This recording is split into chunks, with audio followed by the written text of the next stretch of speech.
enfocada sobre la competencia y sobre el modelo pedagógico basado en competencias.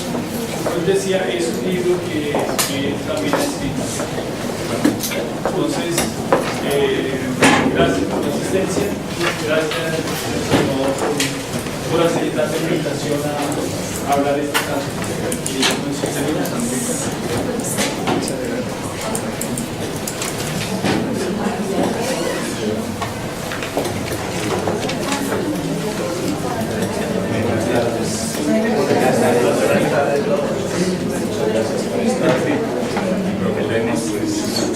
Sé que es una hora pesada, las 2 de la tarde es sumamente pesada tanto para profesores como para alumnos, pero vamos a intentar un poco reflexionar. El tema que me han hecho favor de invitarme sobre el modelo educativo basado en competencias, y en este campo, pues más que dar un modelo, lo que me gusta reflexionar es un poco sobre lo que es la educación en general. Y el por qué ha entrado este sistema de las competencias a nivel de la Unión Europea, a nivel de América Latina y a nivel de Estados Unidos. Entonces, lo primero es darnos a hacer una reflexión de que la ciencia en sí misma no se basa en principios verdaderos, sino en aproximaciones a principios verdaderos. Y la ciencia no es la única forma de explicar las realidades. Probablemente hay otras formas mejores de explicar la realidad. La poesía es una forma extraordinaria para explicar la realidad. El libro es una forma extraordinaria para explicar la realidad. El arte en sus diversas formas. Entonces, a veces en el campo educativo nos hemos metido en la cabeza que la única manera de explicar la realidad es la ciencia, cuando en sí mismo desconocemos nosotros qué es la ciencia. La vez pasada el doctor Tobán hacía algunas referencias sobre este campo de la ciencia y sobre este campo de la pedagogía aplicada. A mi parecer, la ciencia ha tenido como 3 grandes momentos. Primero se dedicó al objeto de estudio, lo que explicaba el doctor Tobán la vez pasada, que me parece que es desde el inicio de la filosofía hasta la Edad Media, y en realidad ya tiene su declive en el siglo XVI. Entonces ahí la ciencia era ver el objeto y aquel que conociera que adecuaba su adecuación de la mente con la cosa. Después ya con Descartes, no es el objeto, el principio de la ciencia es el sujeto. Entonces, ¿qué es el que genera, el que crea, el que da el conocimiento, ¿verdad? Y que con Kant pues trae su parte extraordinaria. De hecho, Kant, si arrastramos nosotros, sería el que daría el origen a todo el campo de las competencias, porque Kant es el que habla de las formas a priori, es decir, de las formas que el individuo puede acceder a una determinada realidad. Y finalmente, se trata del método. Entonces, lo que hace Comte es decir, no vamos a ver ni al objeto ni al sujeto, sino al método. Entonces, toda una metodología para lograr entender la realidad. Y hoy me parece que el término ciencia está en crisis, es decir, que cada una de las ciencias o cada una de las áreas del conocimiento ha visto que su propia área, lo que parecían que eran principios fijos, inamovibles, no lo son, sino que hay un reemplazo generalmente de cosas. Entonces, para reflexionar sobre esta parte, sobre lo que son los escenarios presentes y futuros, es decir, nosotros en nuestra vida personal tenemos un escenario que será nuestra vida en 5 años, en 10 años. A nivel familiar tenemos un escenario también, que será si somos casados con nuestra esposa o esposo, nuestros hijos, etc. Se hacen escenarios también a nivel de las instituciones educativas, escenarios en los países y escenarios en el mundo. Vamos a ver un poco esa parte universal, ya que para pensar de manera local tenemos que ver universo. Entonces, lo primero es esta parte de lo que son las lo que son los escenarios. Entonces, son estas herramientas que nos ayudan a traer ese futuro al presente y a ver qué nos hace falta a nosotros en este presente para llegar a ese futuro. La creación de escenarios pues depende de que sean razonados, pensados, entendidos, de que haya un buen diálogo. Entonces vamos a ver cuáles son esos escenarios que a mi modo de ver, es decir, probablemente no compartamos lo mismo, pero es lo que yo les comparto según lo que yo he reflexionado. Entonces el escenario que nos caracteriza es la globalización. No nos extenderemos en ello, pero únicamente me parece a mí que la globalización se vierte en dos aspectos, que es libertad en el movimiento de capitales y libertad en el movimiento de mercancías, es decir, que tanto capitales como mercancías puedan moverse tras las fronteras y que las normas de cada país sean modificadas de manera adecuada para que transite libremente tanto la mercancía como el dinero. El otro panorama es la mundialización, que ya no es el tránsito de mercancías, sino que es el tránsito de la cultura. Entonces esta libertad para que transite la cultura y sobre todo en relación con los derechos humanos, es decir, que los derechos que han sido conquistados o logrados en una parte del planeta, en un país o en un continente, sean referentes para que esos mismos derechos sean salvaguardados en otras partes del universo. Entonces, este libre tránsito de la cultura trae como consecuencia un diálogo general sobre los derechos humanos, que es el lenguaje común de la humanidad. Lo otro es una sociedad digital, no solamente por la situación del ciberespacio, sino porque las nuevas generaciones que van naciendo tienen una configuración hacia toda la parte digital, es decir, sus aprendizajes ya no se dan, probablemente los que tuvimos más edad, como nosotros los realizamos. Entonces, ellos no transitan, sino que ya parece que utilizan el chip integrado para estos aprendizajes. Entonces, la sociedad digital no solamente es que el mundo sea digital, sino que las nuevas generaciones tienen la capacidad, es decir, está configurada su mente al mundo digital de tal manera que fuera de dicho mundo no hay entendimiento. Pero es una sociedad líquida, entendiendo sociedad líquida a diferencia de las sociedades sólidas. Las sociedades sólidas eran aquellas donde los estados tenían economías fuertes y gracias a esas economías fuertes un alto porcentaje de la población era empleado del Estado. Y por tanto, en la sociedad sólida había, es decir, las personas empezaron un trabajo y concluían ahí hasta que se pensionaran, fueran 15, 20, 30, 40 años. Es decir, en la sociedad sólida no hay movilidad de los individuos. Y una sociedad líquida se caracteriza por la movilidad. La movilidad tanto en el empleo como la movilidad en los proyectos propiamente humanos. Es decir, dentro de esta movilidad, el matrimonio ya no es concebido hasta que la muerte separe el individuo, lo que es concebido como un aspecto temporal, ya que dentro de esa temporalidad del individuo son verdaderos matrimonios, no uniones pasajeras. O sea, los individuos, dentro de su trayecto histórico, pues tendrán más de un matrimonio sólido. Claro que para esto nos causa conflictos éticos, pero aquí no estamos tratando de la ética, no estamos tratando de la sociedad, es decir, de cómo se mueve la sociedad a nivel global. Lo otro es una sociedad de incertidumbre. El conocimiento, en lugar de generar certeza, el conocimiento, en lugar de generarnos seguridad, el conocimiento nos genera temor, miedo e incertidumbre. Y por ello tenemos una sociedad de riesgo global, es decir, el mismo conocimiento nos lleva al riesgo tanto en el campo ecológico como en el campo de los individuos. Es decir, está tanto en riesgo la casa en la cual nosotros habitamos, como está en riesgo también nuestra propia existencia. Y por ello sale un conjunto de leyes para colocar en riesgo nuestra existencia. O sea, por ejemplo, la ley de la eutanasia.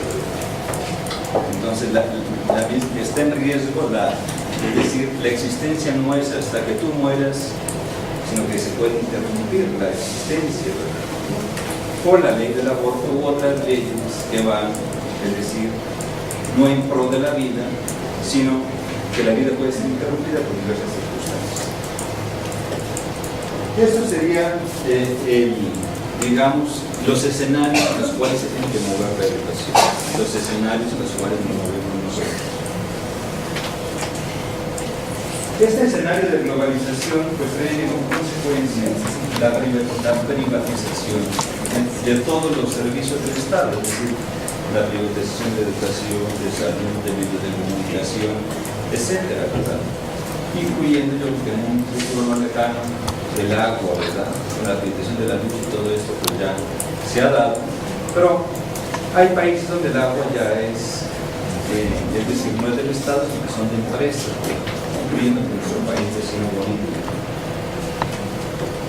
Al haber privatización, los gobiernos se hacen débiles, es decir, porque ya la gente no son empleados suyos, entonces, sino que la empresa, los capitales se mueven por un lado y el Estado se mueve por el otro. Al ser el gobierno débil, pues él procura está en esta cosa de apertura y cerrazón. Entonces, se trata de la reducción también del comercio global, es decir, tanto por protestas de países, de los mismos países que no pueden competir con los que producen, y para el Estado tomar cierta fortaleza. Esto también genera la situación del nacionalismo, es decir, tenemos la apertura, pero a su vez tenemos la cerrazón. El nacionalismo es pues cerrar las fronteras, no solamente los espacios, sino también de la mente y del corazón, y esto lleva al aislamiento.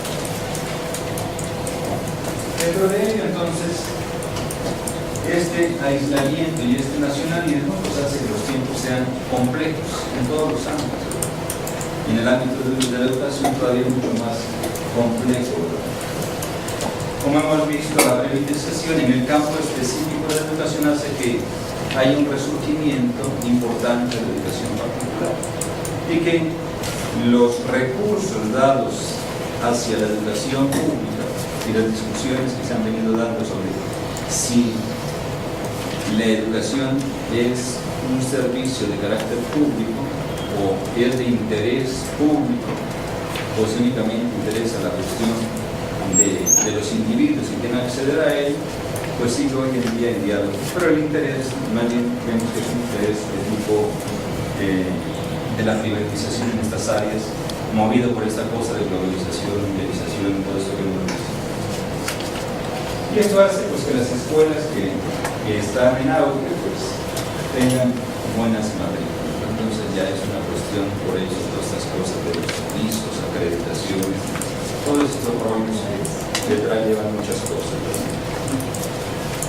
Con menos ingresos, pues los gobiernos tratan también de sacar ingresos de dónde, pues de aquello que se ha privatizado. Entonces lo sacarán de la salud privatizada, de la educación privatizada, de la comunicación privatizada, etc. Y por el otro lado, de regular ellos cada una de estas cosas que se le han ido de las manos. Antes lo regulaban contra los empresarios, pero ahora lo regulan a través de en el caso específico de la educación, regular a través de la regulación de los colegios. Entonces, pues nuevamente esta parte de, sobre todo en educación superior, de autonomía y heteronomía, que es la autonomía, que es la heteronomía, etc. Entonces, bueno, los dos, Estados Unidos y en este momento la Unión Europea serían los dos que compiten fuertemente a nivel universal. Tanto en la Unión Europea pues, ha tenido un éxito en su integración, con excepción de algunos países que tienen algunas dificultades, Grecia, Portugal, España, y sus economías decrecen, pero su integración ha sido bastante exitosa en ambos. Pero estos países tienen un envejecimiento, ¿verdad? Estos países hacen que su mundo sea cómodo, sea un mundo más secular, que haya menos interés por el campo de la infancia, de la juventud y por el interés de los pobres. Ustedes saben que Estados Unidos son unos países que en este momento son los más endeudados y que más pobres parecen tener, pero el pobre gana 3 millones de pesos al mes, ¿verdad? Entonces, O sea, son concepciones diferentes de pobreza. Pues Estados Unidos con la recesión ha buscado muchos tratados de libre comercio, sobre todo con Asia y con América. ¿Para qué? Pues ellos son los que producen y entonces por ello a veces uno pareciese inocente cuando dice ya hemos logrado nosotros estos tratados, ¿verdad? Pues el tratado en realidad es de grandes ventajas. ¿Para qué tiene muchas desventajas? Para que no tenemos los mismos ángulos de competencia, ¿verdad? Porque no podemos competir con materias primas, sino con seres.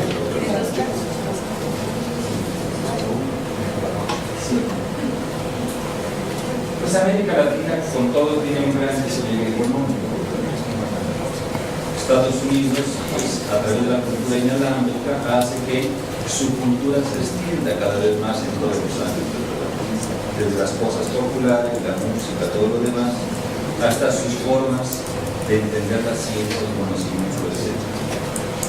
Entonces esto hace que haya una diseminación del materialismo, del secularismo en América Latina y en los países en vías de desarrollo. Al haber mayor edad, los programas se dan hacia las personas que tienen más edad, que programas hacia la infancia y hacia la juventud. Y la parte técnica, la parte otra vez experiencial, es lo que mueve más todos los ámbitos.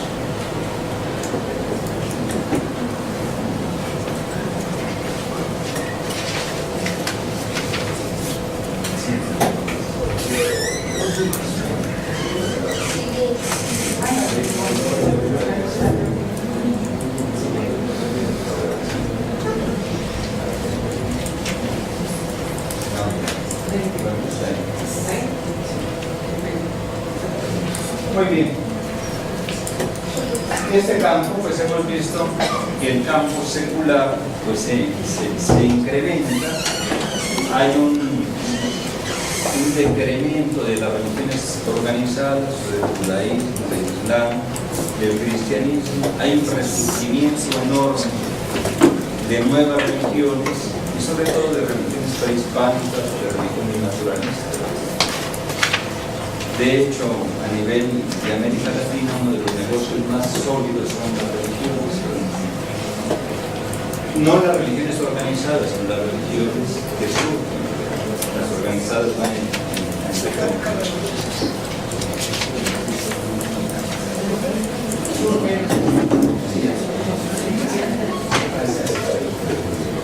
Además de Estados Unidos y la Unión Europea, surgen tres países que son los fuertes: China, Corea y Corea del Norte. De hecho, pues China, entre comillas, será la primera economía mundial y probablemente seguido por la Unión. Esto lleva, en cierta manera, en los países que llamamos en vías de desarrollo, que hayan donantes de recursos, sobre todo provenientes de la Unión Europea y provenientes de Estados Unidos, para obras. Entonces, la gran creación de las ONGs y otras creaciones en las cuales el pobre se convierte en el principal negocio, es decir, después de la prisión los pobres son el segundo negocio, ¿verdad? O sea, muchos recursos para los pobres, porque no son para los pobres, ni para los que trabajan para los pobres. Bueno, si ustedes no son economistas, pueden pensar en dos negocios: la religión y los pobres. Muy bien. Pues los jóvenes son los que van tomando el primer lugar en todos los ámbitos y nos van desplazando los que tenemos pocos años más y muchos años más, simplemente porque ellos han nacido en la parte digital y nosotros transitamos y tratamos de entender de qué se trata este negocio.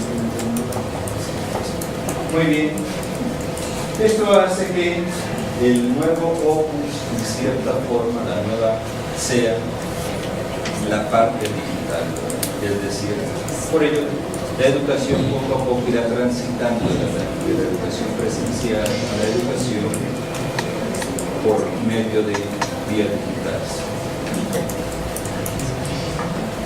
Muy bien, una valoración, la primera conferencia que se hace para ver cómo andábamos en el mundo, en el campo educativo también.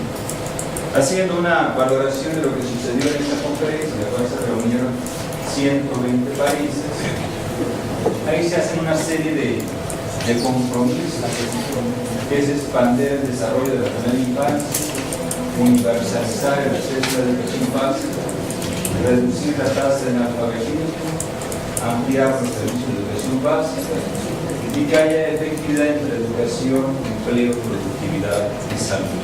Ese es el compromiso de Ecuador.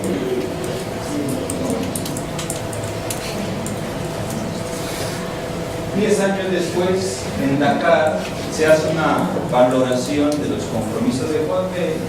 y se ve que no se logró la meta, aunque sí se lograron algunos aspectos, como una expansión en la cobertura educativa. Aunque no se reduce el analfabetismo, ya hay conciencia de que la educación es la que podrá sacar avante a los individuos y a la sociedad. Se ha logrado conseguir que la mayor parte de personas tengan acceso a la educación básica y se promueve lo que es ya el informe de los y en este informe se promueve la educación por competencia. El año pasado en París, que ya es un encuentro, no es una conferencia, se hace una evaluación y entonces la educación, en lugar de ser tan poco cognitivo, se va a campo más bien de la vía sensitiva. Y entonces significa que la educación es una cuestión de amor a la persona, de amor a la niñez, de amor a la juventud. Que la educación debe ser una cuestión para promover la cultura de la vida. Que la educación debe tener una conciencia de fraternidad universal, todo esto por la cuestión de conflictos internos, de guerras, etc. Que la educación debe promover los derechos humanos, que es el lenguaje común. Que la educación debe promover el respeto al planeta, todo este deterioro ecológico. Y que la educación debe de lograr no solamente el bien de los individuos o de países, sino el bien de la humanidad en general. Y en última instancia, que la educación debe de mirar a lo importante que es el ser humano, es decir, que educarse es para que el individuo tenga esperanza, para que el individuo tenga felicidad, para que el individuo tenga oportunidad de vida. Entonces, con este escenario, pues vemos nosotros que el mundo se puede caracterizar en nuestro momento por un mundo de la discontinuidad. Discontinuidad que normalmente es en 5 dimensiones. Cada dimensión tiene un periodo de tiempo. Parece que en la actualidad, según estos sociólogos, tenemos la discontinuidad en los 5 ámbitos. Nosotros estamos en un momento en que hemos dejado atrás un mundo y hemos empezado un nuevo mundo. La discontinuidad tenemos en primer lugar en el campo de la economía. Hemos transitado hacia un paradigma neoliberal y global. Aún los países socialistas pues han asumido este paradigma neoliberal y global. Y lo social está representado por el tránsito del estado de bienestar a otro modo de satisfacción de las necesidades sociales, es decir, de las sociedades sólidas hemos pasado a las sociedades científicas. En el campo de la tecnología pues tenemos toda una transición y hacia la parte digital. En el campo de la naturaleza, en el cambio climático, el calentamiento global, el agotamiento de recursos. Y en el campo de la cultura, el paso de la ciencia newtoniana al paso de la ciencia como un todo completo. Entonces nosotros estamos en esta ruptura que se da cada 500 años. Entonces estamos haciendo una historia más. En el campo de la educación, pues tenemos las características de una tecnología digital, los valores de la identidad, los asuntos migratorios, el problema mismo de la ciencia, la situación de los recursos naturales, el comercio, el problema de la gobernanza o del gobierno y los asuntos demográficos. Es decir, la educación no se refiere, por lo que trato de comunicar, es que la educación no se refiere a la enseñanza de una materia específica, ni de una ciencia específica, ni de una carrera específica, O sea, la educación no puede mirar, o sea, ahí, como cuando alguien está dando y le colocan al cuello para que no se abra la columna. La educación tiene que mirar la totalidad. Y los que estamos en el campo de la educación, si no vemos todo, probablemente hagamos que otros estén junto con nosotros. Por favor. Entonces, por ello la educación tiene que mirar lo que miran las agendas del planeta, las preocupaciones del planeta. La preocupación del planeta está en estos 5 ámbitos: en el desarrollo demográfico, en el desarrollo sustentable, en la seguridad, en el desarrollo global de las corporaciones, en la educación y el trabajo. En todo esto es difícil que llegamos a acuerdos, pero al menos sí que hay algunos mínimos de consenso. Casi cuando plantea el asunto de la ética universal, dice no se trata de generar una nueva ética, ¿verdad? Como la plantean. No, de lo que se trata es que tengamos una serie de consensos, una serie de mínimos, al menos que lleguemos nosotros a decir que la vida humana es importante, y ya empezando con el respeto de la vida, podamos hacer otros consensos. En cuanto al desarrollo demográfico,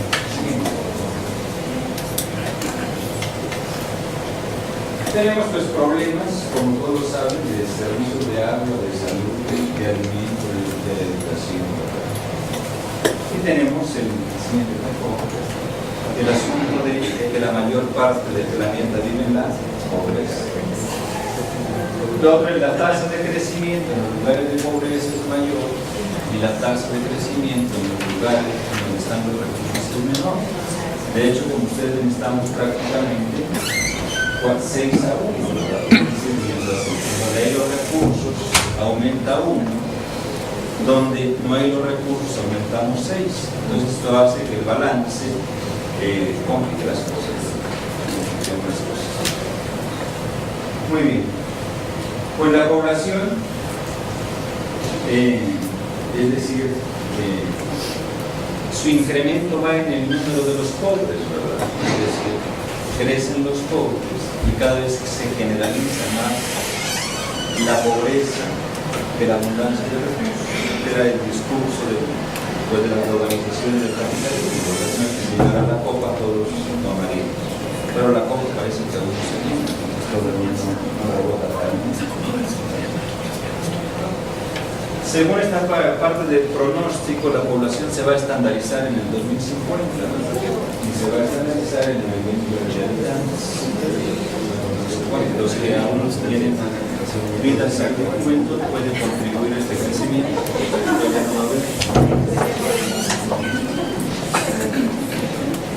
Lo otro es la situación de la población rural. La población rural empieza a decrecer y empieza a aumentar la población de las ciudades. Y esto tiene un grave problema, porque las ciudades, es decir, ya hemos visto que la población no solamente aumenta, sino que aumenta la edad. Y las ciudades no están para albergar a personas de la tercera edad. Si no lo están ahorita, cuando nosotros tengamos la tercera edad, corremos riesgo de dentro del coche no se puede, porque no tenemos infraestructura. Y en el campo de la educación todo esto se debe de pensar, ¿verdad? Porque para esto es la educación. La tendencia es decir, todavía nuestro continente, y especialmente este país, Colombia, es un país de jóvenes, ¿verdad? Y eso es un bono demográfico, ¿verdad? Pero si a futuro estos jóvenes no son educados y viejo sistema de educación, perdemos el joven. Por ello, lo que importa es la inversión en los jóvenes. Si no hay una fuerte inversión en los jóvenes, pues vamos a tener graves dificultades, porque no habrá quien nos alimente ni quien nos cuide. Otro es el asunto de lo que es los aspectos de las pensiones, ¿verdad? En el aspecto de pensiones, ya los países del primer mundo pues han agotado sus propios recursos, ¿verdad? Y al haber agotado sus propios recursos económicos, nuestros países todavía seguimos como si viéramos en comunidades sólidas. También nuestros países ya quebraron el mundo de las pensiones. Así es de que es decir, de qué nicho que no produce y sin recursos, pues vamos a tener un problema serio. Y como ustedes para el 2020, el primer mundo ya va a tener problemas severos en las fechas de pensiones. Ustedes ven que, por ejemplo, toda la problemática que se ha dado principalmente en Grecia es porque se han aumentado los años laborales para la pensión. Y en nuestros países disminuimos los años, es decir, no sé si tenemos dos universos diferentes. Bien, siguiente. Pues vemos que los dos países que han invertido la educación, o sea, la India ha surgido gracias a una gran inversión que se hizo a la educación básica y se pronostica que será la tercera economía mundial.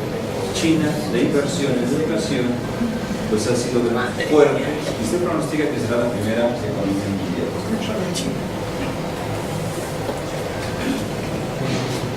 Colombia, pues según me parece, o sea, en el campo de expandir sus mercados y sus recursos hacia el exterior, tiene una macroeconomía que es bastante estable. De hecho, si nosotros vemos la situación del PIB y todo esto a nivel latinoamericano, Colombia es un país que ha surgido y ha crecido más que otros países del continente. Sin embargo, a nivel individual no hay recursos, es decir, la microeconomía, el recurso de cada individuo cada vez es menor. Entonces, estas macroeconomías se logran a veces al esfuerzo de estas microeconomías, es decir, en ampliación de los ámbitos de los pobres. El desarrollo sustentable. En el desarrollo sustentable, como ustedes lo conocen, pues la temperatura fue estable durante 150 años. Y hoy, pues la temperatura en una década tiene ya una movilidad. El problema no es que se mueva la temperatura, sino como ustedes saben, al moverse la temperatura desaparecen especies, los alimentos no se dan a la misma velocidad y esto hace pues, que el mundo sustentable sea más complejo. Entonces el asunto más preocupante del calentamiento global no es el asunto de la temperatura, sino es el asunto de que al ser en menor tiempo, el problema de alimentación cada vez es mayor y a su vez el problema de la desaparición de especies cada vez es mayor.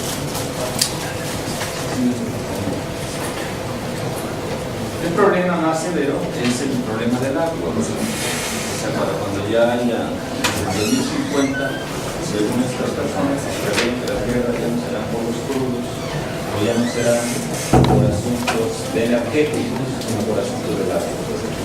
Esta educación tendrá que ver con eso.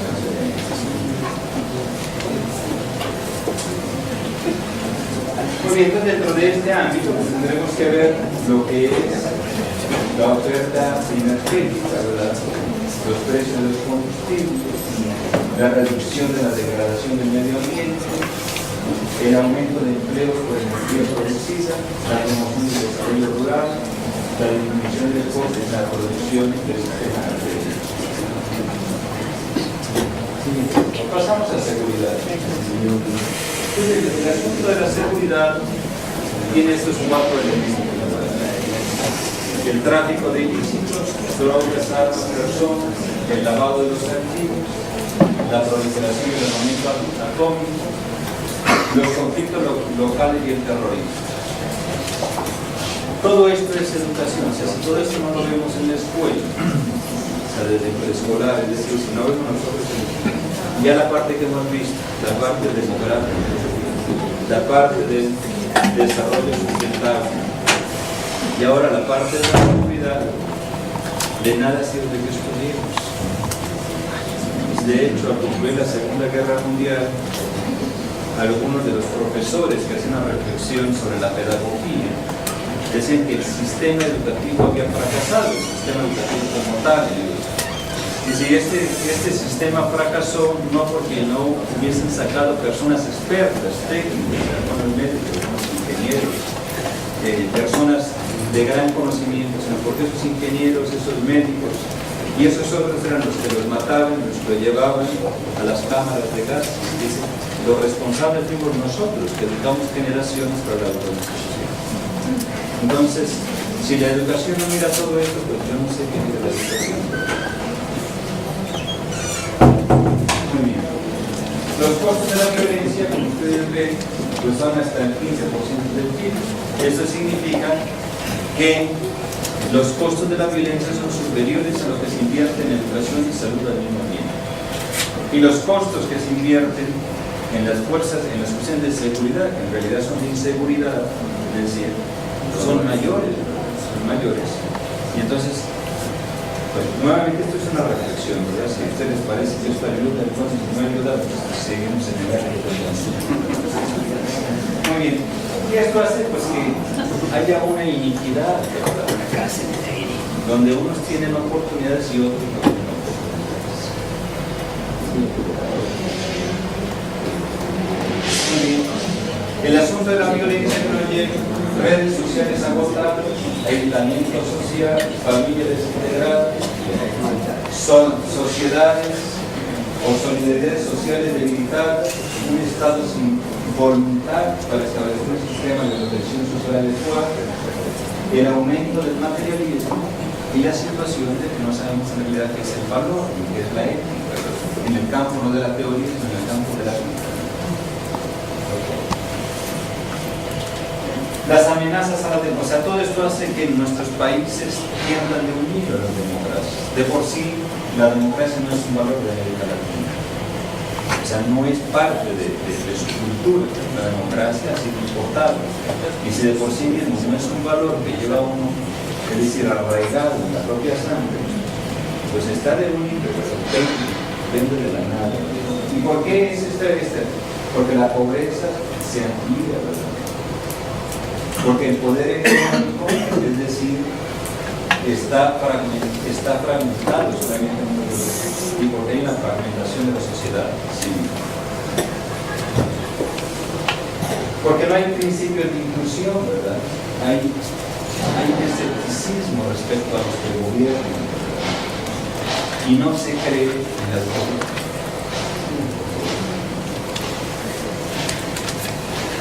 Esto trae como consecuencia una serie de desafíos a nivel universal. Un desafío de la educación.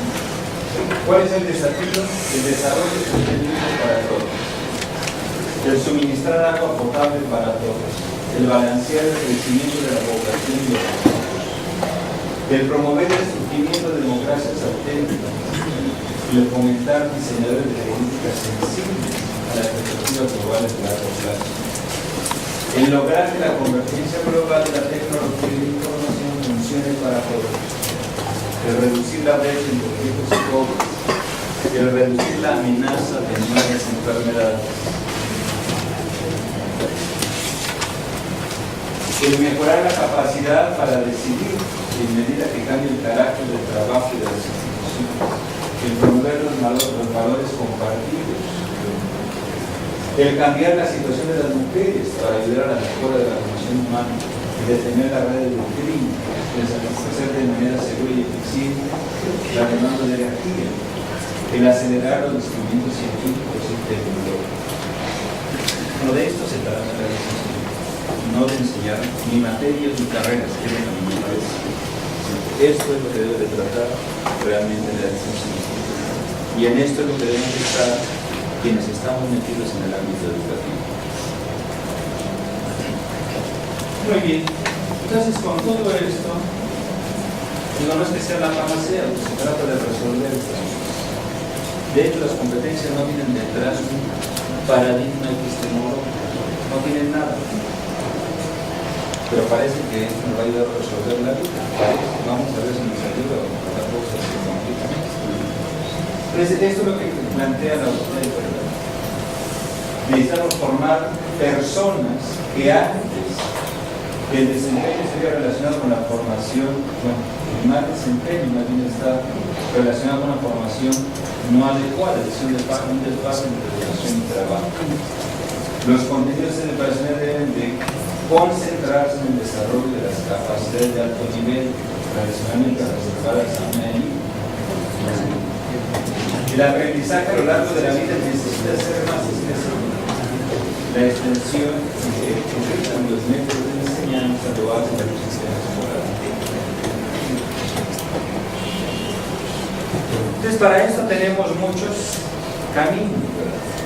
Pero debemos de tener las mismas metas. ¿Cuáles son las metas? Estos 5 elementos del vínculo. Ver la parte demográfica, el desarrollo sustentable, la seguridad, etc. Cada uno por los distintos caminos. El que le guste a cada uno lo va a tomar que nos agrade, pero que resolvamos otra cosa. Entonces necesitamos una pedagogía para la solidaridad y el compromiso, ¿verdad? Que nos quite esta parte del miedo, esta parte de la angustia que está ahí, ¿verdad? Con un énfasis en las fuentes de información y las ideas, con un énfasis en la recolección de experiencias y herramientas para resolver problemas reales, para desarrollar valores y actitudes y para promover verdaderamente los aprendizajes.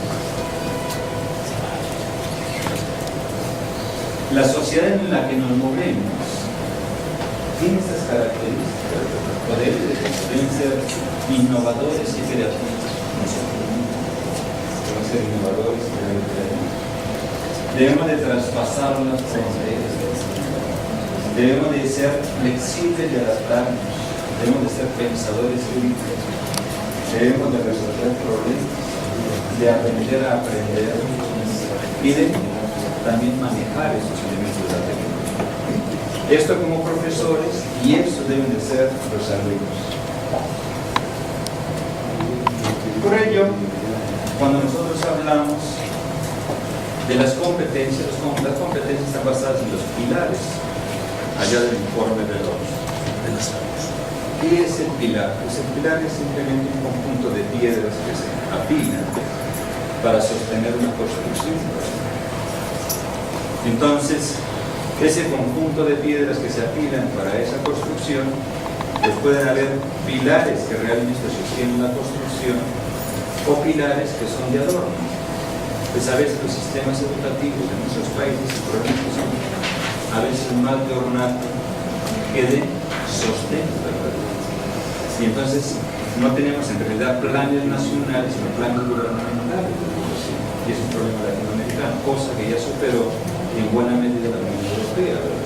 Que no son planes de periodos de gobierno ni de país, sino planes de gobierno. Y en eso tenemos nosotros que trabajar.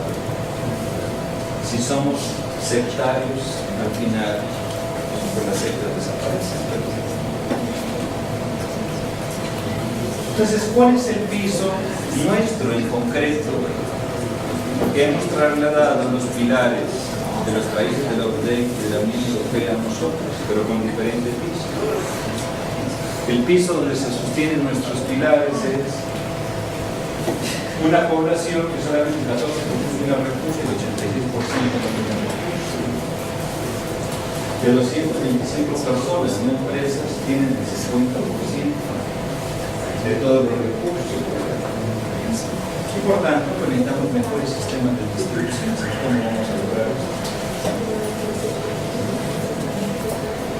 Este campo de movimiento hacia la mundialización de los campos de la actividad humana, la proliferación incontrolada de información, un mundo sujeto a muchos riesgos de origen complejo, en donde todavía el armamento sigue siendo lo que más produce, lo que más consume nuestra nación. Entonces, ¿cuáles son las competencias y de dónde surgen? Primero es el aprender a hacer, es la primera.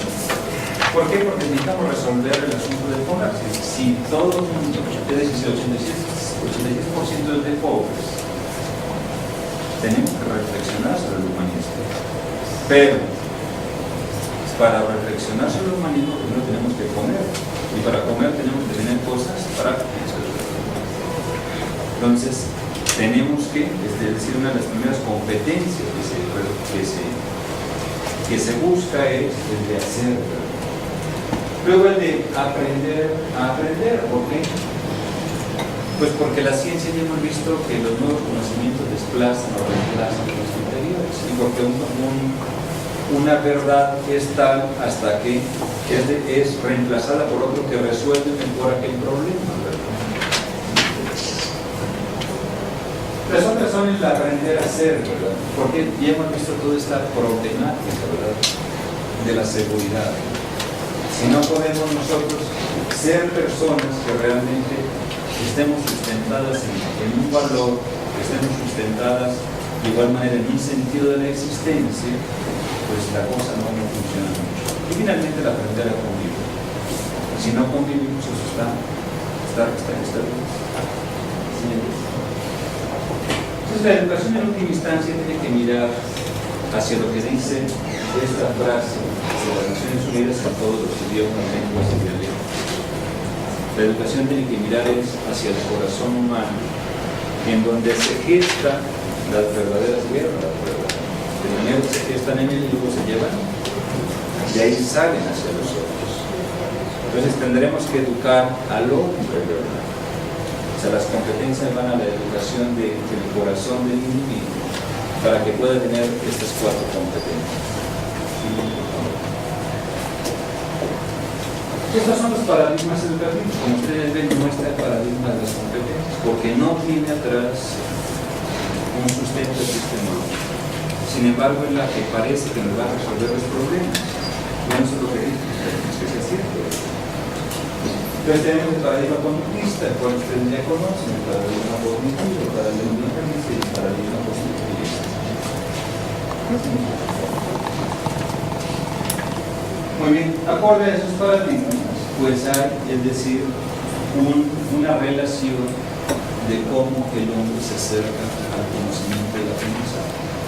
Porque en última instancia, las cosas que nos deben llevar es a que el individuo aprenda, ¿verdad? Y aprenda no solamente una serie de contenidos, sino aprenda las 5 cosas que hemos visto. Se aprende la cuestión demográfica y cuál es su postura de vida en la situación demográfica y cuál es su propia relación de vida frente a ella. Aprende la cuestión de seguridad, o sea, el problema de la mayor parte de las instituciones. Si ustedes ven donde hay cantinas y bares, pues frente a las escuelas, porque se ponen lejos, no ven nadie, ni nada. Donde hay moteles y todos esos rollos, donde hay profesores y alumnos, es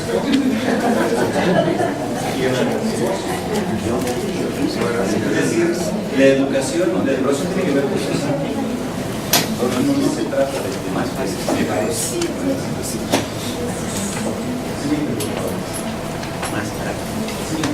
El paradigma cognitivo, pues ya ustedes lo conocen. Y pasamos. Pero lo que es a la organización curricular por las competencias. Entonces las competencias académicas, las competencias según las competencias profesionales, las competencias para el mundo de la vida. Entonces el currículo pues, debe de estar organizado dentro de esos ámbitos en el mundo de las competencias. Este es el proyecto de Entonces, la educación universitaria, ¿cómo debe de ir? Pues debe de articular, es decir, no de abajo hacia arriba, sino de arriba hacia abajo. En realidad, los doctorados empiezan en el preescolar, ¿verdad? O sea, no debemos de empezar nosotros el preescolar o primaria si hasta llegar al doctorado, ¿verdad? O sea, debemos de tener los programas de doctorado e irlos bajando hasta qué me hace falta para que este llegue a este ámbito donde tenemos que llegar. Porque si no, es difícil que pasemos de un nivel a otro. Entonces, por ello esta integración, ¿verdad?, entre los posgrados, la licenciatura, los bachilleratos, las primarias, los preescolares. Entonces, los posgrados deben de ir entrelazados, ¿verdad?, pero de arriba hacia abajo, ¿verdad?, como el proyecto de vida. Nuestros proyectos de vida, un verdadero proyecto de vida, ¿cuándo comienza? Comienza cuando ustedes van al cementerio y ven que van a estar ahí. Ahí empieza su proyecto de vida. Entonces, ¿qué me hace falta para llegar? No es de aquí para allá, sino es de allá para acá. Ahí está el verdadero proyecto de vida. Porque el proyecto tiene un tiempo, es temporal. Entonces, yo reflexiono en mi cuarto proyecto de vida. Ahí viene Carlos. Pero contrario estamos perdiendo. Carlos. Él está volando. ¿Cuál es la competencia?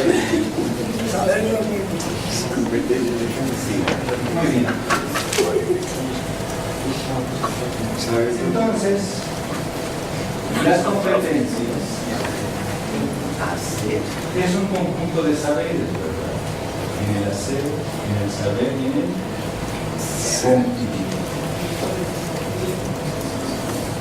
Muy bien, antes de concluir vamos a hacer unos 15 minutitos, nos reunimos así por grupitos. Y vamos a hacer un análisis, es decir, la pregunta es si el sistema de las competencias, digo, ya las que las conocen, pues es algo extraordinario, pero no lo conocen, realmente nos puede ayudar a resolver el problema de la educación. El problema de la educación son estos 5 ámbitos: desarrollo demográfico, desarrollo sustentable, seguridad. La seguridad es la otra es educación y trabajo. Muy bien, entonces nos reunimos un momentito, platicamos en los minutos.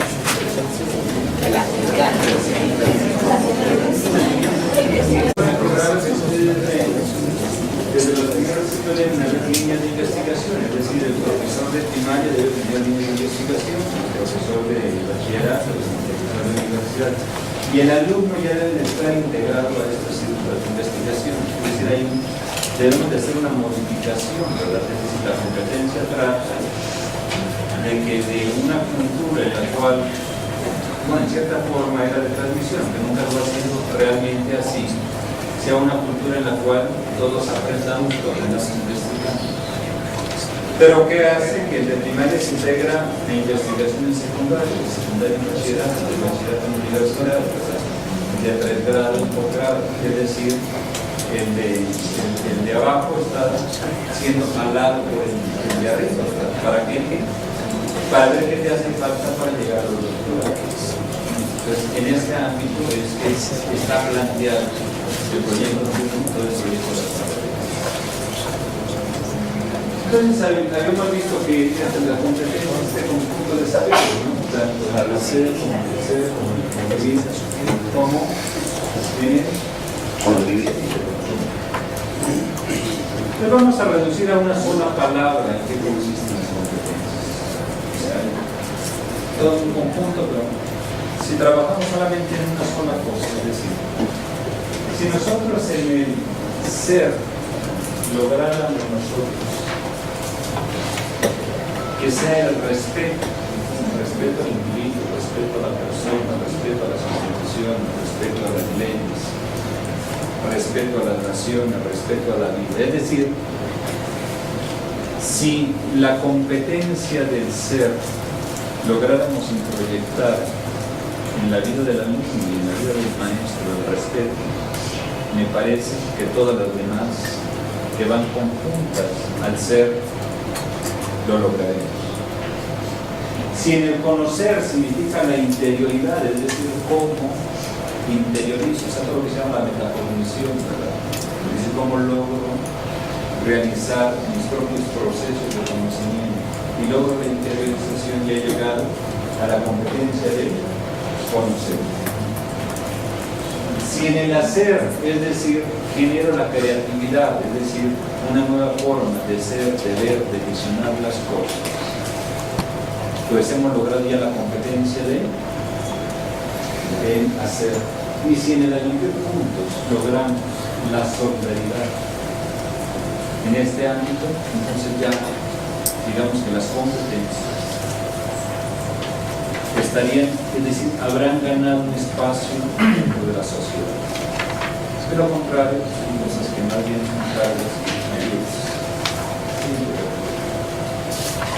brevemente desglosado hacer, ser, saber y convivir. O sea, en este ser, para que se logre el respeto, se requiere que el individuo tenga un autoconocimiento. ¿Quién es el individuo? Si el individuo se autoconoce como ser humano, como persona, como ser integral, si tiene una autoestima, es decir, si es una persona que no está, pues siempre baja de pilas y cosas de ese tipo. Y si es una persona que logra controlarse, si tiene control interno, probablemente logre esta parte de respeto. En el saber, si es una persona que crea, que es curiosa, es decir, que busca, ¿verdad?, que interpreta, que se informa, que es crítica, que busca el autoaprendizaje, pues probablemente logre a esta parte de crear. En el hacer, ¿verdad?, si es una persona que resuelve problemas, que tiene iniciativa, motivación, que es responsable, que es persistente, que es creativo, lo que va a hacer también al convivir es una persona que es social, que coopera, que es solidario, etc. Un poco más desglosado, ¿verdad? ¿Cuáles serían esos indicadores a nivel personal? Ser un individuo maduro, ¿verdad?, con actitud, dedicación, principios, equilibrio, ¿verdad?, para que logre respeto. Ustedes saben, la palabra madurez proviene del campo, de los frutos. Ustedes han recogido un fruto maduro, porque es campo, toman. Normalmente, si ven que está maduro, no se lo saben de inmediato, sino que lo usan de ley, tratan de retenerlo y de hablar sobre el fruto, que sea internet. Pero si el fruto está verde, de manera inmediata lo rechazas. El ser humano es igual, con el ser maduro desea estar, ¿verdad? Por eso cuando dice el esposo es un maduro, se va a maduro, o sea, no lo conoce. Cuando es maduro no es que esté bien, maduro es su capacidad de elegir. Entonces, la línea del maestro, los hombres deben ser maduros, que nos deleitemos con la presencia de Dios. En la parte profesional, la parte psicopedagoga, en calidad, de relación, integración, aprender a aprender de la interioridad. En el campo institucional, ¿verdad?, es decir, que logremos un trabajo en equipo para lograr esa solidaridad. En la gestión, la animación, la responsabilidad, la innovación del proyecto educativo para aprender a hacer la formación permanente, es decir, que el individuo esté en constante investigación.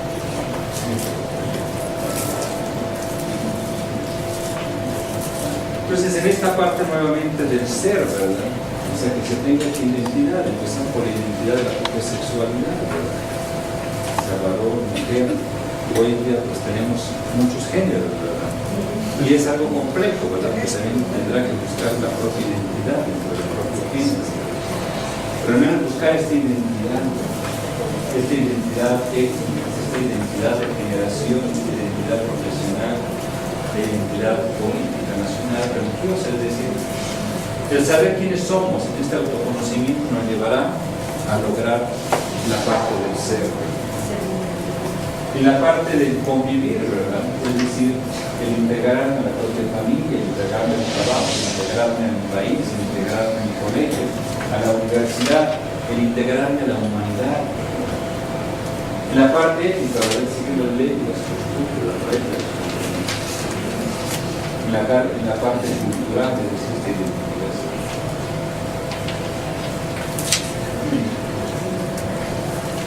Bueno, este es un breve, es un poema que a mí me gusta. En cierta forma la educación es algo que nosotros queremos y deseamos, es decir, que tenga una cierta permanencia. Por ello educar es algo complejo, educar es algo que no se da así por simple iniciativa, que requiere toda una preparación, todo un camino, que requiere sobre todo gran consideración para tener una construcción de la sociedad, de la nación, del país. Muy bien, pues con esto damos paso a las reflexiones que se realizaron para ver si este mundo que se nos plantea de inicio de las competencias favorece el mundo de la educación y podemos sacarle partido a él. Porque las competencias se quieren no han llegado para quedarse. Y los programas en preescolar hasta los posgrados tendrán que entrar en el ámbito de la escuela. Pues empezamos con el primero y un kilo de paciencia. ¿Quién se anima? Pues, a ver, nosotros en el grupo planteábamos que definitivamente el problema de esta mesa de educación que usted planteaba son muy económicos. Nos estamos refiriendo a una exigencia de un mercado y aún poníamos por ejemplo porque ahora sí Estados Unidos quiere firmar el TLC. Ya es un país está vuelto como está bueno, entonces quiere. Antes, ¿por qué no? Y que de alguna manera todas las políticas educativas están sustentadas en nuestros países y en el mundo en las políticas económicas. Siempre ahí está detrás de sí, del Banco Mundial. Entonces, nos interrogábamos sobre eso. O sea, esa orientación de la demografía, de desarrollo sustentable, de la seguridad, de la democracia, tienen un sustento desde lo económico. Y a nosotros nos parece que hay que ir más allá, porque si no, retomando lo que el senador decía de los pilares, entonces estamos construyendo pilares de adorno y no pilares de sustento. Y llamábamos la atención también sobre la importancia, y planteamos la importancia de la familia. O sea, tenemos un problema serio con nuestra familia, y todavía la familia sigue siendo como el pilar de la sociedad. Entonces, que lo que todos somos aquí, que pues somos de una generación anterior, pues somos resultado de un proceso de una familia que tuvimos. Ahora nuestras generaciones no tienen familia. Entonces ahí, digamos que ese es un elemento que nos parece importantísimo de tener en cuenta. Y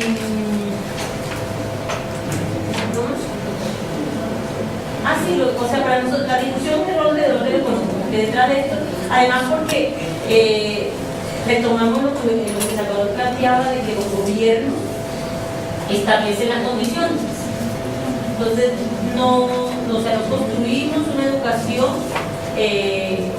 para futuro, sino para el momento.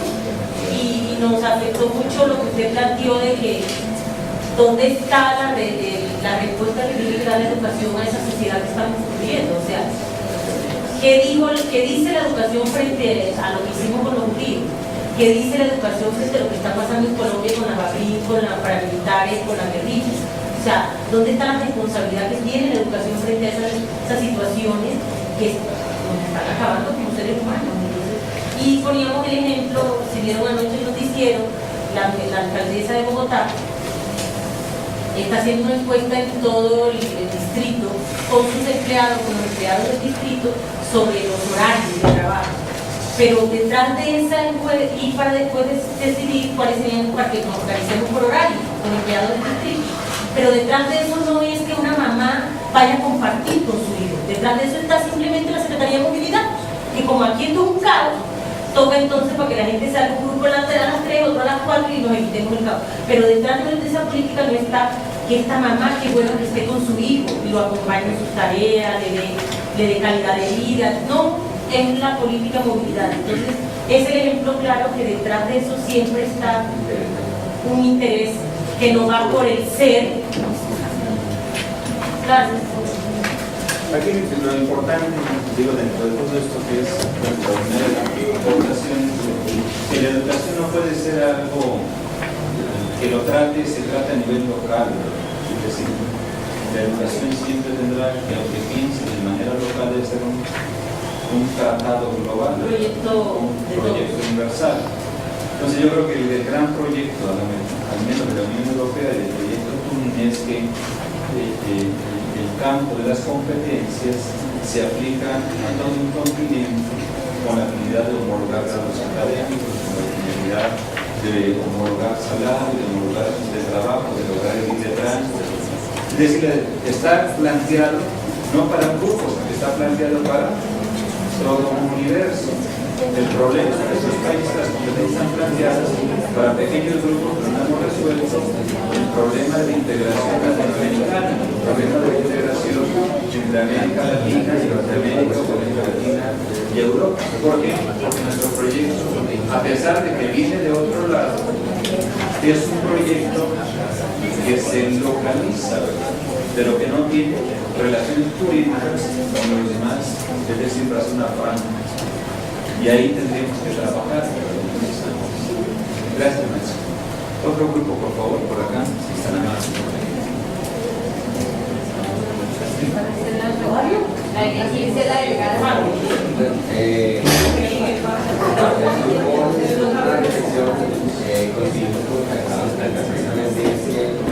La parte de concentrarse en modelo por competencias tiene muchas cosas positivas, eso de que es muy coherente y es peligrosamente coherente.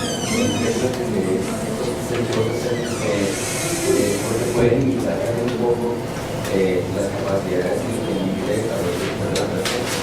El ejemplo es precisamente que cómo llegan a hablar de un dicen que es una competencia para ser técnicos y no algo profesional.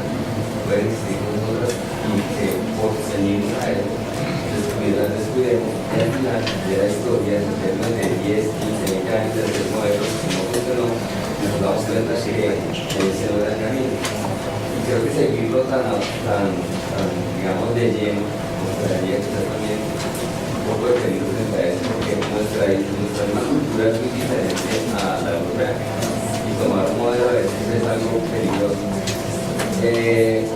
Mencionaba algo muy importante en términos de la capacidad y es quizás si nos escucharon con esto de tsunami de Japón, el 80% de lo que ha recuperado porque la gente lo ha entregado a los generaciones, incluyendo cajas fuertes con dinero.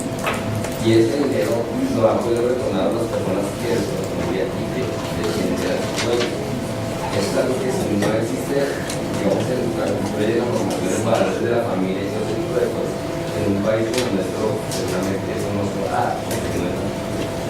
Y este modelo de competencia está hecho con unas bases también dentro de lo que es la misma cultura de sus países y su tradición histórica, que creo que en caso de nosotros hay una diferencia bastante grande. Y vimos también que pues, podría ser un poco peligroso optar por 100% y dejar como una libertad para que analicen su equidad. Sí, es decir, el piso que tenemos no es el mismo piso de donde se han sedimentado, ¿verdad? De hecho, la pedagogía para América Latina y especialmente para Colombia, al menos de estos 40 años, de aquí al 50, es una pedagogía de la reconciliación, una pedagogía de la evolución, una pedagogía del perdón, ¿verdad? O sea, ¿cómo incluimos estos tres elementos, ¿no? Perdón, inclusión, reconciliación, para que logremos nosotros, es decir, sustentar la solidez que ya tienen aquellos pisos de la solidaridad. Y esto no se puede hacer a nivel otra vez local, tenemos, es decir, nuestro problema continúa siendo de que los ministros y secretarios de educación, como que quieren llamar, no han logrado hacer tratados de libre cultura, ¿verdad? Es decir, con validación de grado, movilidad, etc. Entonces, eso es donde realmente se debe trabajar, no son las cosas locales. Es que, hay un ejemplo que tenemos en el mundo y es el problema ambiental. La Tierra es una sola, la habitamos todos quienes estamos acá. Y hace muchos años se ha hablado de los países, vamos a hacer un acuerdo, se firma, pero realmente no hay acción, ¿no? Entonces, está con el problema crítico como es ahora todo el mundo si quiere participar, si quiere hacer, pero ya nadie está ahí. Entonces, llegar a un acuerdo ahora va a ser más fácil, porque ahí queda un sentido de responsabilidad. Pero ni siquiera eso, porque Kioto no lo aprobaron los Estados Unidos, que son los mayor depredador de la naturaleza, y se están negando, ni siquiera ellos lo aprueban. Y se están negando la cantidad de proyectos para que todavía tienen y todavía el problema que tenemos. Esta parte de la creación de las conciencias que son. Gracias. Por favor. Los 4 centros forestales que por favor. Es que para su enfoque los talibanes no se han tenido que la Pues, estimado doctor, primero que nada, unas gracias infinitas por esta nueva visita que nos da toda la educación que nos ha dado todo para con respecto a esta corriente que para nosotros era, por decirlo así, es como la panacea de la educación actual. Y dentro de la conversación que tuvimos nosotros en el grupo, logramos vislumbrar que en última lo que nosotros estábamos manejando de educación por competencias no era otra que la formación de hormigas obreras. Era hacia donde nos estaba encaminando nosotros esfuerzos. La idea de formar personas sencillamente para estar encaminadas hacia el mundo del trabajo. Un trabajo que en la actualidad es explotador, que es esclavizante, que es deshumanizante, que es desobligante. De una u otra manera nosotros estamos contribuyendo con esta forma de educación a la desestabilidad social. Estamos generando individuos que continúan con la rutina para conservar un Estado que no es de derecho, para conservar un Estado deshumanizante, un Estado desastroso, un Estado que se mantiene en guerra, que se mantiene en confrontación y que se mantiene en desilusión. Entonces es muy interesante para nosotros el descubrir que hay competencias superiores sobre las cuales la educación tiene que hacer énfasis para que los seres humanos, para que nosotros nos despertemos como maestros y para que también ayudemos a las nuevas generaciones a formarse en nuevas estructuras, en nuevas visiones, en nuevas competencias para poder responder a las situaciones actuales del mundo. Porque si seguimos en la misma circunstancia en que estamos, pues vamos a terminar con el planeta, vamos a destruir el planeta, vamos a destruir a los demás seres humanos, seguiremos en la situación de violencia en la que nos mantenemos, continuaremos abriendo las puertas a una cantidad de plagas que nos siguen atacando de manera inconmensurable, seguiremos desestabilizando el clima y en últimas seguiremos caminando hacia ese apocalipsis que tanto nos han nombrado una y otra vez en tantas películas americanas. Es que la verdad sí ha sido para nosotros un verdadero placer, un privilegio poder encontrar un nuevo rumbo de la relación. Sí, y en este campo, maestro, lo que sea Ortega y Gasset, ¿verdad? Lo único desconocido para el hombre es el mismo hombre, ¿verdad? Entonces, lo único desconocido para el hombre es el mismo hombre. La competencia surge de la empresa, puede ser que surja para que el hombre se autodesconozca, que sería enriquecer el ámbito de la competencia para generar al hombre y sea el hombre que es competente, no el mercado de la empresa, ¿verdad? Que el hombre no sea bien, que sea usado por el otro mercado. Gracias, maestro. Por favor, el grupo por acá. Sí. Ya, por aquí, por favor, maestro. Aquí, digamos, hubo así como una unidad de criterio frente a el discurso que, perdón, el modelo que se presenta ahí. Algunos ven, digamos, todos vemos que ese modelo es coherente en sí mismo. El asunto de las competencias tiene un gran déficit y es que no tiene fundamentación en el modelo. Entonces, ese modelo, digamos, fácilmente recoge todo lo deseable, porque como no tiene ningún modelo que lo sustente, entonces todo cabe ahí. Entonces, si falta algo y de pronto algo es cuestionable, entonces simplemente se incluye y el modelo queda ampliado y queda muy sólido cada vez. Entonces, por ser como tan idéntico, pues se les da la posibilidad de siempre irse autoalimentando, renovando permanentemente y difícil de cuestionar.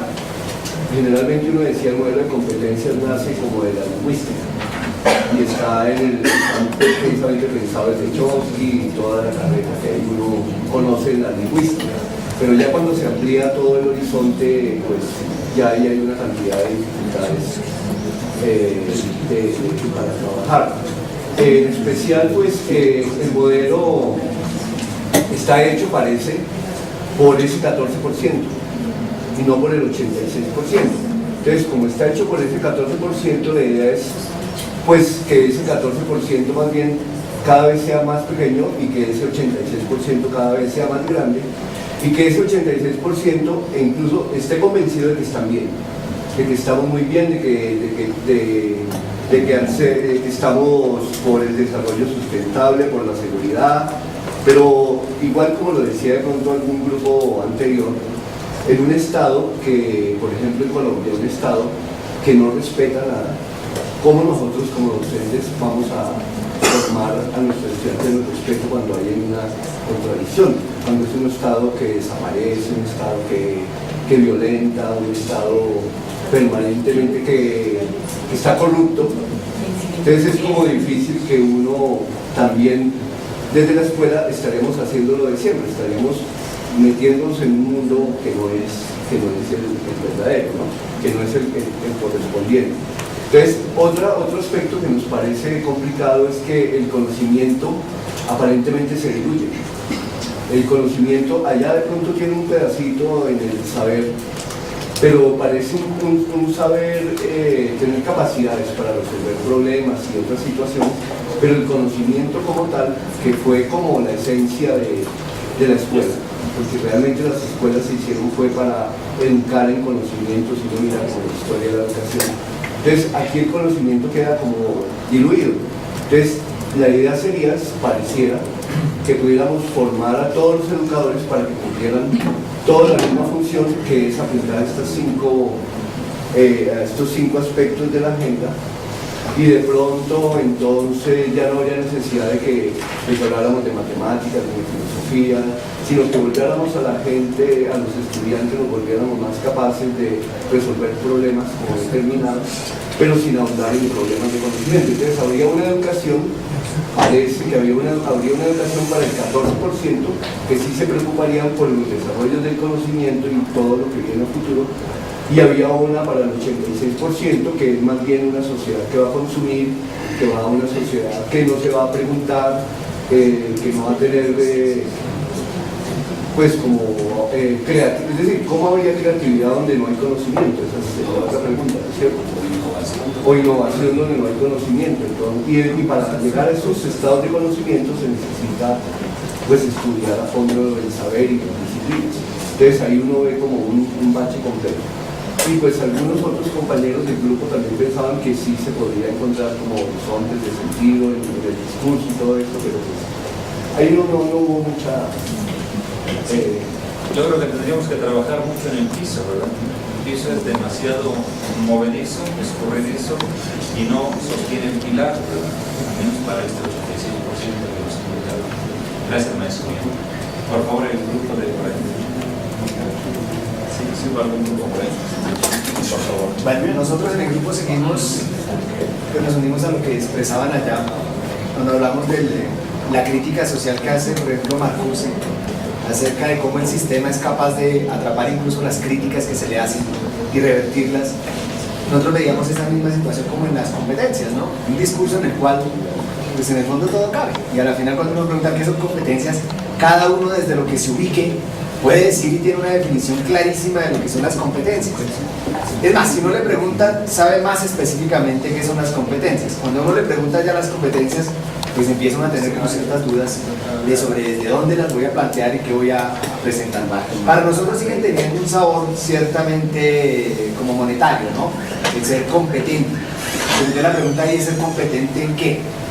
Para nosotros en una universidad que se postula como humanista, pues nos adherimos más al concepto de principios y de criterios que al concepto de competencias, porque puede ser muy competitivo, pero muy inhumano. Y de hecho una de las grandes como paradojas que tiene nuestra sociedad es todo lo que pasó aquí en Bogotá. Los grandes contratistas y son de las grandes universidades, ¿no? Y había un artículo que hacía el rector de la Universidad de los Andes, en donde él se preguntaba por la ética en la Universidad de los Andes, cuando mucha de la gente que estuvo vinculada a los grandes escándalos, hay gente de los Andes ahí, y son grandes profesionales, y gente de mucho éxito, pero éticamente cómo están viviendo, ¿cierto? Entonces yo creo que pues nosotros como que nos adherimos más a la cuestión de principios y criterios, en la medida en que la educación me hace más humano, más misericordioso, más capaz de observar al otro, ¿no? Y de comprometerme con el otro, de ver al otro como un otro yo, como un prójimo, como en la perspectiva de Paulo Freire, ¿no? Sí, es decir, que tendríamos que asumir y navegar en contra, o sea, conseguir la parte que cabe y navegar en contra en la parte que... Y educarnos en el diálogo. Es que no sabemos dialogar, siempre queremos dirigir a través de la orden, ¿sí? Pero liderar a través del diálogo, pues es una tarea que todos tenemos y es algo bastante complejo para todos nosotros. De llegar a consensos. Yo, aunque no lleguemos a la misma, pero no un consenso. Gracias. Por allí, por favor, hubo algún grupo.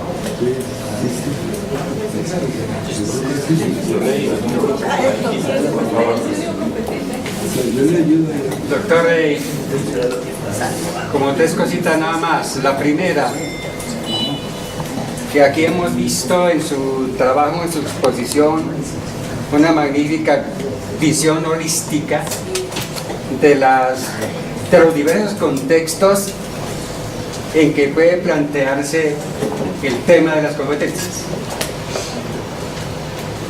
Y en el segundo lugar, yo veo que hay muchas preocupaciones acá en torno al tema, en razón de que la propuesta pudiera mejorarse si partiera de esta pregunta: ¿cuál es el soporte pedagógico, epistemológico, sociológico y antropológico de las competencias propias de la educación a distancia? Creo que si respondiéramos esa pregunta a través de discursos claros y debates, como dicen ahora, debates limpios, nuestro viaje con el niño a través del mar sería fructífero. Finalmente, yo diría que yo no viajaría, digamos, en esa especie de embarcación, ni mandaría a un niño allá. Yo no podría soñar como Julio Verne a viajar en un submarino, a comer pasteles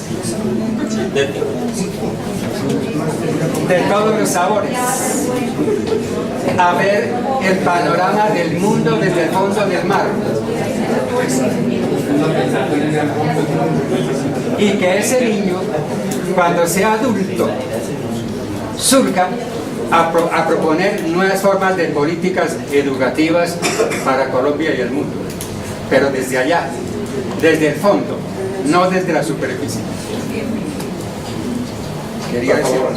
Sí, es que para complementar un poquito lo que dice Sisto, personalmente pienso que ese discurso de las competencias se metió definitivamente en la educación.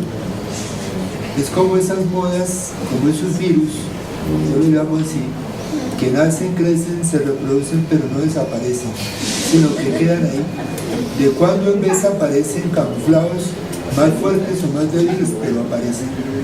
Resulta que aquí se ve como en el discurso de las competencias siempre hay una confusión desde sus términos iniciales, la confusión que hay entre competere y compitere, ¿no? Que nadie lo ha definido. Se ha tomado, por ejemplo, como modelo precisamente todos los esbozos de la educación europea, modelos de educación europea, de la Unión Europea, sin saber que desde Sócrates, Aristóteles, Tomás de Aquino, etcétera, hasta hoy, hay otra línea que define un concepto también muy válido de competencias, con la cual, por ejemplo, en alguna oportunidad estuvo inmerso en la Universidad Nacional, pero descuidó definitivamente ese discurso. Qué lástima. Entonces el problema es que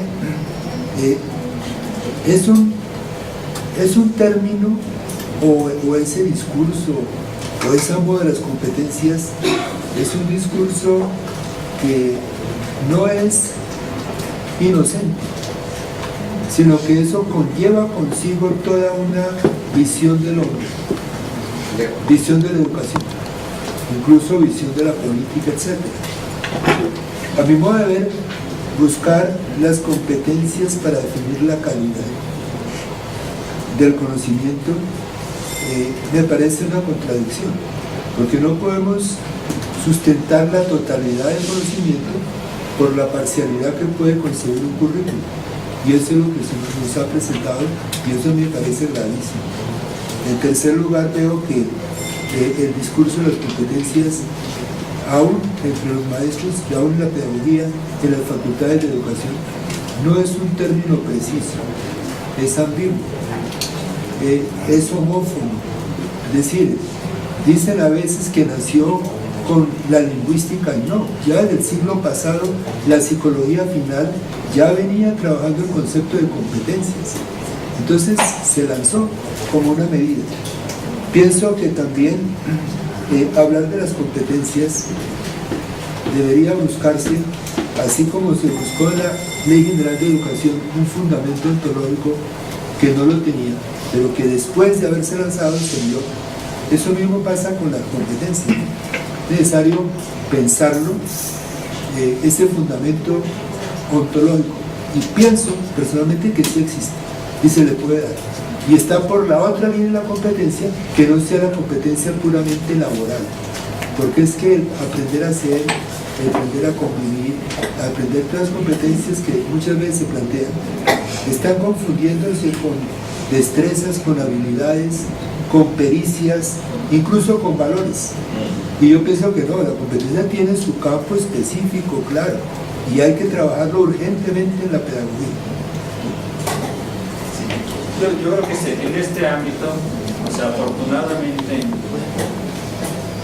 es un camino que hasta ahora empieza, tiene 40 años, pero es muy nuevo. Es un camino que hasta ahora empieza, sobre el que muchos debemos reflexionar. Pero a mí me parece que, digo, dentro de lo afortunado y desafortunado, es que este modelo ha llegado para quedarse un largo periodo. Entonces, si es un modelo que ha llegado para quedarse un largo periodo, tendríamos que seguir indagando, investigando, buscando, para encontrar las mejores causas, hacia dónde llevar la resolución de todo este conjunto de dificultades, de problemas que tiene la humanidad, sin descuidar la esencia y el sostén de la misma, que son como somos, que es el hombre. Por favor, maestro. Solamente para agregar como líneas, digamos, paralelas o transversales sobre ello, y quería anotar, digamos, un autor que es español pero mucho colombiano, Jesús Martín Barbero, cuando habla de competencias, no, digamos, desde esta propuesta de saber hacer o el aprender a aprender, que tiene que ver mucho con esa idea de flexibilizarse y contextualizarse, de ahí los contratos a 6 meses, que lo sitúan a uno para flexible, o 4 meses o menos, sea flexible, contrátese rápidamente, pedagogía de proyectos, hágalo por proyecto, que así le pagan, adáctese, sea flexible, o freelance. Y me llamaba la atención este concepto de competencias que decía Jesús Martín Barbero, cuando habla de competencias en relación a los hábitos y las prácticas de los seres humanos. Y él habla de 3 competencias solamente como por nombrar otras posibilidades de competencias, sin tener la misma concepción que está trabajando allí. Dice una competencia histórica que nos pueda ayudar a comprender qué pasado tenemos hoy. Una competencia estética que nos ayude a pensar cómo sentimos, y una competencia lógica que nos ayude a pensar cómo estructurar los saberes, que es otra lógica, digamos, de competencias, porque estas, creo de alguna manera, que se pegan mucho a la idea de desarrollo, y a nombre del desarrollo las comunidades indígenas son bárbaras. ¿Sí? Creo que, digamos, hay que seguir apuntalándole mucho a esa posibilidad de pensar otras maneras de comprender la constitución de saberes.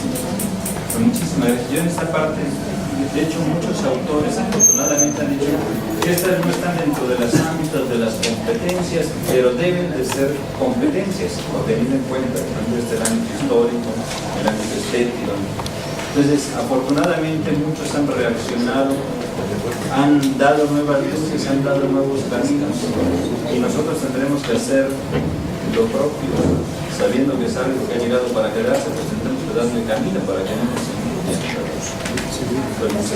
Perdón, maestro, y terminamos con el maestro.